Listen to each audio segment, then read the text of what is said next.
Welcome to PhillyCAM. Your community is here. Be a part of it. Learn and create. Where you and your neighbors are your favorite shows. Ready? Action.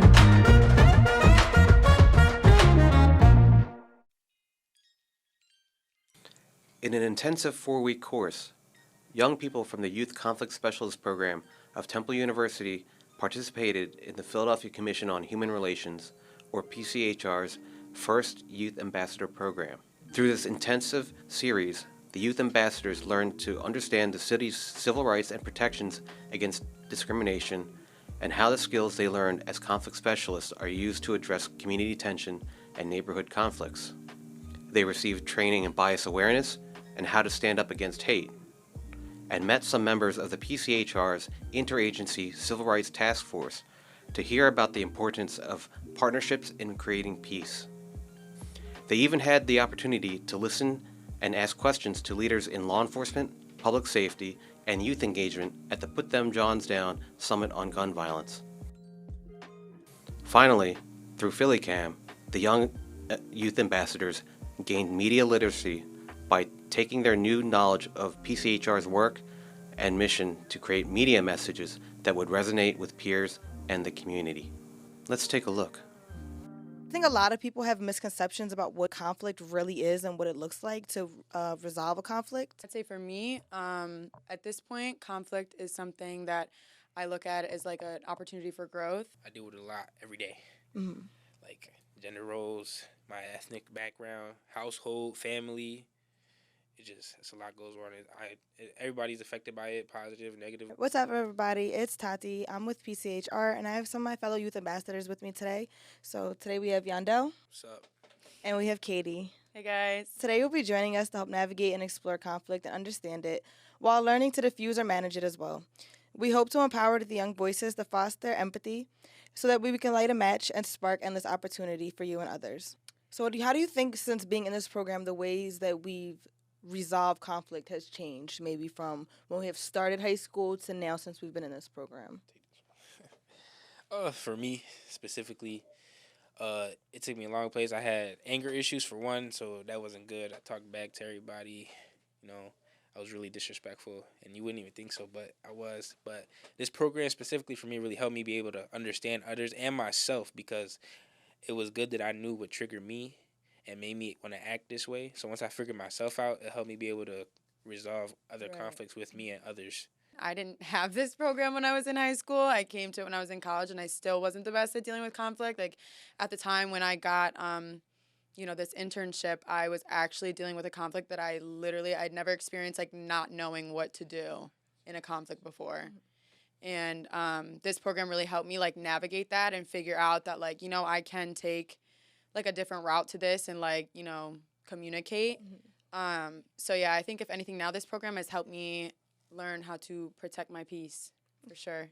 Definitely. I used to be a lot angrier before this program, and it definitely taught me that not every situation is the end of the world. Mm-hmm. There's different routes that you can take, communication as well. I think people do have a lot of misconceptions when it does come to conflict these days. Like, they think it's automatically just bad, whether that's like a physical altercation or whatever the case may be, and it really doesn't have to be that way. Like, conflict can be good, and I feel like everybody, conflict is an opportunity for growth. Mm-hmm. What does resolution look like to you guys? It has a lot to do with the understanding. Like, it's really hard to get to point A from, like, to point B if you can't even take the time to understand the other person, because it's going to be a long all trip. fall back on empathy. We're the youth. We're learning our conflict resolution skills. We do have programs, that we have reform, and there's still problems. So therefore, do you think that do you think that maybe the parents or adults in general might be lacking some of these conflict resolution skills? Maybe we should be trying to get these programs for adults as well? For sure. I think, like, our youth and, like, the problem that we have with youth, like, our youth is a very vulnerable population, but our youth grows up and they become adults. Mm-hmm. And, like, you see you know, a lot of adults that are always in conflict and, you know, that are like incarcerated and everything like that. And conflict resolution does not just end with youth. Like, I think it's very important to learn it while you are a youth so that when you grow up and become an adult, like, you can handle things like that. And you're not gonna like end up in a situation like that where, like, you know, you gotta go to jail or something. Yeah, fighting like fire with the fire yeah, still. as an fighting fire adult. with fire at being like grown. So I think parents definitely should be involved in this. A lot of the pressure does get put on the youth, and I do think we get painted in a really bad limelight a lot of the time. I think a lot of us get grouped up into certain categories and only looking at from what the news is portraying or no gun zone. I think social media definitely plays a big negative role in how we are seen as well. And all that ties back into what are we really, we still are the youth, so what are we really allowed to do? It was really nice talking to you. We could do this all day, but we actually have to wrap it up. It was really great talking to you guys. Send this link out to everybody that you know. PCHR Youth Ambassadors out. Bye. Do you feel like you have civil rights in your city? You are hyper judged on where you are and where you come from, and very less on what you can bring to the table. We're not really educated on this subject, so it's like we don't know our rights, and we let I would say our higher ups bully us around, and I think that's also why a lot of the violence here in Philly happens, because we don't know much about our rights or civil rights in general. Do you feel like you have civil rights in your community?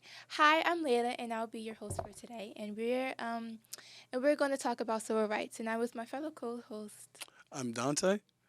I'm Moose. What are some ways you can connect with civil rights? What are some ways that you've experienced it, and how you dealt with it as well? Well, me personally, my my mom's a big stickler for learn the laws of where you live. I've had a lot of experience where I feel like my civil rights has been somewhat tampered with in one way, shape, or form, or I've felt like I should have more, or I should have been said or talked to or explained to things betterly, wow.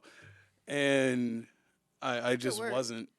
I just was left in like this weird state where I didn't get my answer, or I was unfulfilled, or I didn't really know what I could do. In the short time that I've been here, I've heard many stories. I've heard about people who have been, you know, treated in ways that aren't following their civil rights, and that really just comes down to they don't really know their law, they don't know what's going on, and they don't know what they're allowed to stand up against.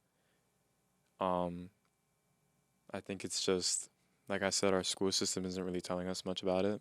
So we grow up being unaware, and that ultimately affects us, our future, our children, and everyone around us. Have y'all ever like experienced discrimination before? Like, what are the few points of discrimination you've experienced? Like about your sex or your hair?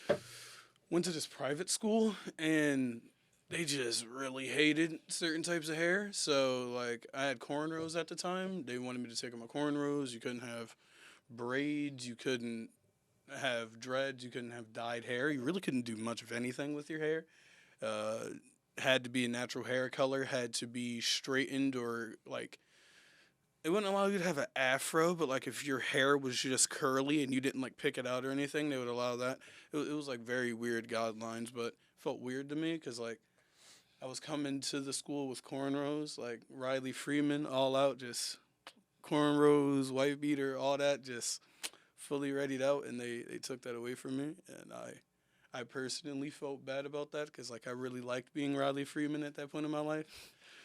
And You felt cool? Yeah. Felt like the man? Yeah, I felt like him. Yeah. I really looked like him from the show. Yeah. Okay. I grew up playing baseball. I grew up in Connecticut, so I would travel around the state, you know, playing against different teams for different cities.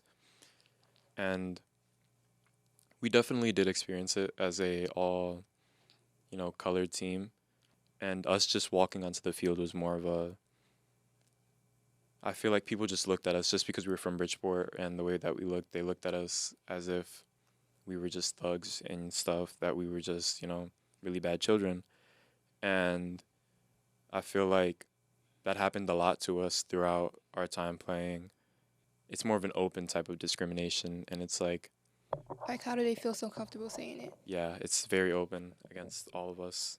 During the ending of Ramadan, when it actually ended, I usually get asked a lot, like, why do I still have this on and why do I still wear it? Because I see a lot of other people that usually take it off and usually like just go out about their day and don't have it on, and it kind of like really just makes me mad because like this is what I choose to wear.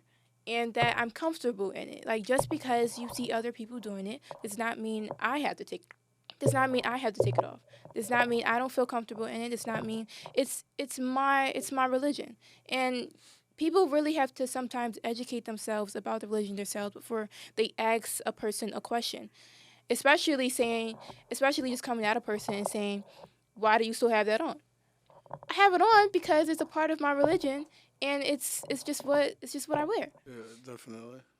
I would assume that it would be really weird being questioned about something, one, that's that personally, but two, also that you kind of don't need to ask in a sense. You can Google it or just, there's a lot of better and more respectable ways that you can just go about, like, why are you still wearing that? Right. You look weird. Or just mind your business. That part. Yeah. Like I wear it because I want to. And sometimes it's just like, okay, bye, girl, bye. Okay, so no, we're wrapping it up, guys. We're wrapping it up. Thanks for joining us. I am Lewis. Thanks for joining us. I am Dante, and honestly, it was really nice talking to you, and I really like the questions that you gave me. Let me really yap a lot. You know? Thanks for joining us, and I'm Layla, and we're out.